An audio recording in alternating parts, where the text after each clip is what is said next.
Hello dear students, a very good morning to all of you.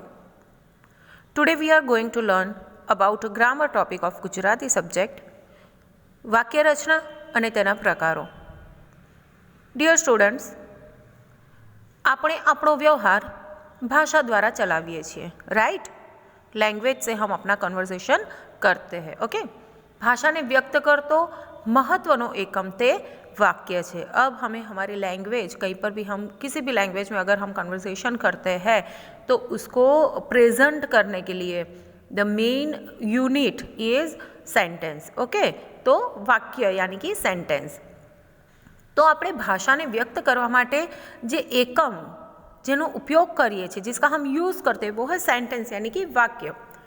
वाक्यों द्वारा ज આપણે સામી વ્યક્તિને વ્યવસ્થિત સમજાવી શકીએ છીએ. वी कैन एक्सप्लेन, हम अपनी कोई भी बात समझा सकते हैं किसी को through sentence, okay? But proper sentence, है ना?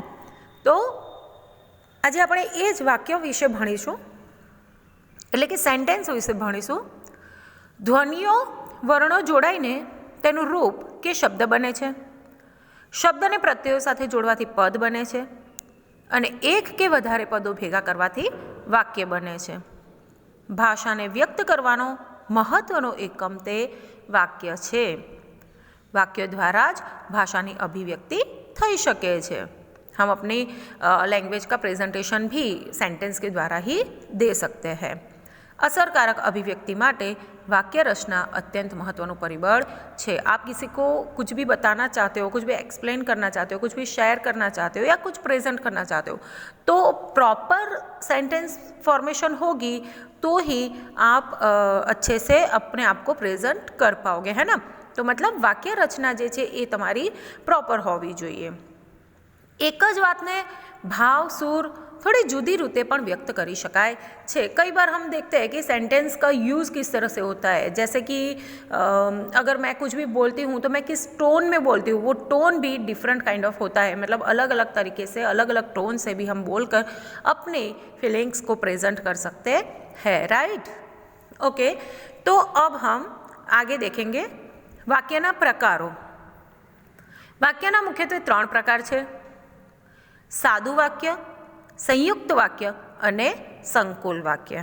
ઓકે, તો આ 3 પ્રકારો વિશે આપણે થોડી એની વ્યાખ્યા જાણીશું ને એના ઉદાહરણ સમજીશું. સૌપ્રથમ સાદુ વાક્ય. એક વાક્યમાં એક ક્રિયાપદ કે એક કર્તા હોય તેને સાદુ વાક્ય કહેવાય. તમને ખબર જ હશે કે આપણે જ્યારે તમે વાક્ય શરૂઆતના ધોરણોમાં ભણ્યા હશો ત્યારે ઉદ્દેશ્ય અને વિધેય આ બંને અંગ છે વાક્યના, જેના વિશે તમે થોડી માહિતી મેળવી હશે કે જે વાક્યની અંદર એક ઉદ્દેશ્ય હોય અને એક વિધેય હોય છે. ઉદ્દેશ્ય એટલે કે કર્તા, ઓકે? અને વિધેય એટલે એ કર્તા વિશેની જે પણ બીજી વાત કરી હોય અન્ય વાક્યની અંદર તે વિધેય કહેવાય, રાઈટ? ઉદ્દેશ્ય એટલે કર્તા અને વિધેય એટલે કર્તા વિશે જે કહેવાનું હોય તે, ઓકે? તો એને સાદું વાક્ય કહેવાય, જેની અંદર ફક્ત એક જ ઉદ્દેશ્ય અને એક જ વિધેય હોય, એટલે કે એક ક્રિયાપદ અને એક કર્તા હોય તો તેને સાદું વાક્ય કહેવાય છે. દાખલા તરીકે વરસાદ વરસે છે. વરસાદ વરસે છે તો વરસાદ જે છે એને આપણે કર્તા પણ કહી શકીએ અને ઉદ્દેશ્ય પણ કહી શકીએ. અને પાછળનું જે છે વરસે છે એ વરસાદ વિશેની વાત કરવામાં આવી છે એ વિધેય છે. વરસે છે તે વિધેય છે, એટલે કે વરસાદ સિવાયનું બીજું આખું વાક્ય વિધેય કહેવાય છે. બીજું ઉદાહરણ તમને હું આપી શકું. વીજળી ચમકે છે. આમાં પણ એક જ ઉદ્દેશ્ય અને એક જ વિધેય છે, અથવા એમ કહું કે એક જ ક્રિયાપદ અને એક જ કર્તા છે. તો આ થયું સાદું વાક્ય. હવે સંયુક્ત વાક્ય. વાક્યનો બીજો પ્રકાર જે છે સંયુક્ત વાક્ય. એની ડેફિનેશન બહુ ઇઝી છે. સંયોજકથી જોડાયેલા વાક્યને સંયુક્ત વાક્ય કહેવાય. બહુ જ સિમ્પલ છે. સંયોજકથી જોડાયેલા વાક્યને સંયુક્ત વાક્ય કહેવાય. સંયોજક કોને કહેવાય? કંજક્શન. તમે આગળ ભણી ચૂક્યા હશો. કંજક્શન બે વાક્યને જોડવા માટે જેને આપણે વાપરીએ છીએ, જેનો આપણે યુઝ કરીએ છીએ. તો એવા સંયોજકોથી જ્યારે બે વાક્ય જોડાય છે ત્યારે તે વાક્ય સંયુક્ત વાક્ય કહેવાય છે. જેમ કે ઉદાહરણ આપો કે વરસાદ વરસે છે અને વીજળી ચમકે છે. આ મેં આખું વાક્ય 2 વાક્યનું એક વાક્ય બનાવી દીધું, પરંતુ વચ્ચે મેં શું વાપર્યું? સંયોજક. કયું સંયોજક વાપર્યું? અને. ઓકે, વરસાદ વરસે છે અને વીજળી ચમકે છે. ગોવાળ ગાય ચારે છે અને દોહે છે. સમજણ પડી ગઈ? ઓકે, તો હવે આ અને છે, પછી એવું તથા, એ બધા વાક્યો, એ બધા સંયોજકોથી આપણે વાક્યને જોડીએ છીએ. પણ આ પ્રકારે આપણે વાક્યોને જોડીએ છીએ ત્યારે જોડાનાર બંને વાક્યો સમાન મોભાના હોવા જોઈએ, મતલબ બંનેની વેલ્યુ સેમ હોવી જોઈએ. દેટ મીન્સ કે તમે એક જ વાક્યને બોલો છો, જ્યારે એને કોઈની સામે વ્યક્ત કરો છો ત્યારે એ વાક્યનો અર્થ સીધો સમજણમાં આવવો જોઈએ. પછી બીજું વાક્ય એની સાથે જોડો છો તે બીજા વાક્યનો પણ એનો સીધો અર્થ સમજમાં આવવો જોઈએ. મિનિંગફુલ સેન્ટેન્સ બંને હોવા જોઈએ અને બંનેની વેલ્યુ સેમ હોવી જોઈએ. મતલબ તમે એને ઇન્ડિવિજ્યુઅલ યુઝ કરો તો પણ એ મિનિંગફુલ લાગે છે.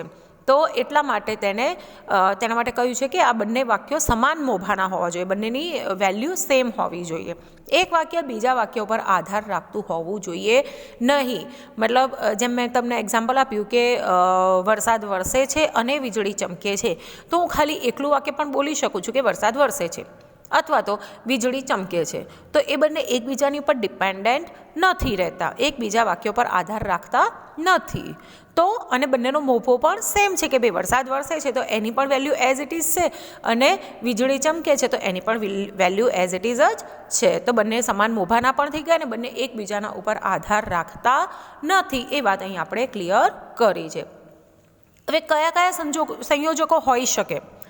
ને, અને, પણ, છતાં, તો પણ, છતાં પણ, કે, અથવા, તેમ છતાં, અથવા તો, કાં તો, એટલે, માટે, તેથી, કેમ કે, કારણ કે.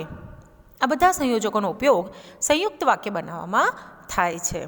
ઓકે, સંયુક્ત વાક્યને બીજો એક પોઈન્ટ છે, નોટ ડાઉન કરવા જેવો છે કે સંયુક્ત વાક્યમાં 2 વાક્યો વચ્ચે શરત, વિરોધ, વિકલ્પ, પર્યાય કે કાર્યકારણનો સંબંધ જોવા મળે છે. મતલબ એમાં કાં તો વિરોધ પણ હોઈ શકે, કાં તો શરત પણ હોઈ શકે, કંઈ પણ હોઈ શકે છે.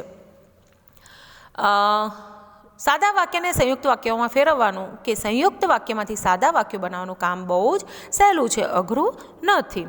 હવે તમને એક ખાલી એક્ઝામ્પલ કાર્યકારણ સંબંધ, વિરોધવાચક સંબંધ, જેમ મેં આગળ બતાવ્યું તમને કે ભાઈ 2 વાક્યો વચ્ચે કાં તો શરત પણ હોઈ શકે, વિરોધ પણ હોઈ શકે, વિકલ્પ પણ હોઈ શકે, પર્યાય હોઈ શકે કે કાર્યકારણ પણ હોઈ શકે. તો એનો 1-2 ઉદાહરણ આપણે જોઈ લઈએ.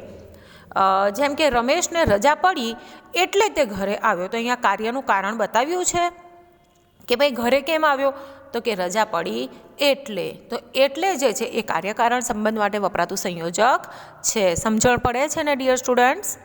ઓકે, નેક્સ્ટ વિરોધવાચક આપણે જોઈએ. શિયાળો શરૂ થયો પણ ઠંડી પડતી નથી. આમ છે પણ આમ નથી થતું, આપણે કહીએ છીએ ને ઘણી વખત. તો અહીંયા પણ એવું જ છે કે શિયાળો શરૂ થઈ ગયો તો એનું વિરોધમાં શું હોય? તો કે ભાઈ ઠંડી પડતી નથી. આપણે એમ કહીએ કે શિયાળો શરૂ થયો પણ ઠંડી પડે છે, તો એ વાક્ય યોગ્ય ના કહેવાય. પરંતુ આપણે જો એમ કહીએ કે શિયાળો શરૂ થયો પણ ઠંડી પડતી નથી, તો એના આખું વિરોધ બતાવવામાં આવે છે, એટલા માટે તે વિરોધવાચક કહેવાય. તો મતલબ પણ સંયોજક જે છે એ વિરોધવાચક માટે વપરાય છે. વિકલ્પ, ઓપ્શન, જેને આપણે અમુક વખત તમારે ઓપ્શન ચૂઝ કરવાના હોય છે. જેમ કે તમે અહીં આવશો કે સીધા ભાવનગર જશો, તમે લખશો કે પછી વાંચશો, મતલબ તમને ઓપ્શન આપવામાં આવે છે, વિકલ્પ આપવામાં આવે છે કે કયો વિકલ્પ તમે ચૂઝ કરો છો. તો એ વિકલ્પવાળો જે સંયોજક જેનાથી જોડીએ છીએ આપણે, વિકલ્પ સંયોજકથી જેને જોડીએ છીએ તે વિકલ્પવાચક વાક્ય કહેવાય છે. ઓકે, તો આ રીતે સંયુક્ત વાક્ય પણ હોઈ શકે અને તેને તમે સાદા વાક્યોમાં પણ રૂપાંતરિત કરી શકો છો. ઓકે, નેક્સ્ટ થર્ડ વાક્ય સંકુલ વાક્ય. સંકુલ વાક્યને આપણે મિશ્ર વાક્ય પણ કહીશું. સંકુલ વાક્ય એ સંયુક્ત વાક્યથી થોડું અલગ છે અને થોડું સિમિલર પણ છે. કેમ કે સંકુલ વાક્યની અંદર પણ ઉદ્દેશ્ય અને વિધેય એક કરતાં વધારે હોઈ શકે છે. પરંતુ તે બંને વચ્ચેનો ડિફરન્સ શું છે? તો સૌથી મોટો ડિફરન્સ તો એ જ છે કે એની અંદર એક વાક્ય બીજા વાક્યના ઉપર ડિપેન્ડન્ટ રહે છે. જેમ આપણે સંયુક્ત વાક્યમાં શું જોયું હતું કે ભાઈ બંને વાક્ય એકબીજાની ઉપર આધારિત હોવા જોઈએ નહીં, પરંતુ અહીંયા શું છે કે બંને વાક્યો એકબીજાની ઉપર આધારિત હોય છે, એટલે કે એક વાક્ય મુખ્ય હોય અને તેના પર આધારિત અન્ય ગૌણ વાક્ય એની સાથે જોડાયેલા હોય છે. દાખલા તરીકે, જો હું અધ્યાપક હોત તો વિદ્યાર્થીઓને મૂલ્યલક્ષી વાતો સમજાવી શકત. જો હું હોત તો, અહીંયા શું આવ્યું? જો અને તો. ઓકે, તો અહીં પહેલું વાક્ય હું અધ્યાપક હોત એ મુખ્ય વાક્ય છે ને, એની સાથે બીજું અન્ય ગૌણ વાક્ય વાપર્યું છે કે તો હું વિદ્યાર્થીઓને મૂલ્યલક્ષી વાતો સમજાવી શકત. ઓકે, તો સંકુલ વાક્યની અંદર જેવું તેવું, જ્યારે ત્યારે, જેમ તેમ, જે તે, જ્યાં સુધી ત્યાં સુધી વગેરે જેવા બેવડા સંયોજકો જોડાય છે. ઓકે, મતલબ આવા બેવડા ડબલ સંયોજક જે એક વગર બીજું અધૂરું હોય તેવા સંયોજકોથી જોડાય છે, એટલા માટે તેને સંકુલ વાક્ય પણ કહેવામાં આવે છે. તો ડિયર સ્ટુડન્ટ્સ, આ હતા આપણા વાક્યના પ્રકારો. હવે તમે આ ત્રણેય પ્રકારોને ધ્યાનમાં રાખીને તેની ડેફિનેશન સમજીને થોડા વાક્ય બનાવવાની કોશિશ જરૂર કરશો.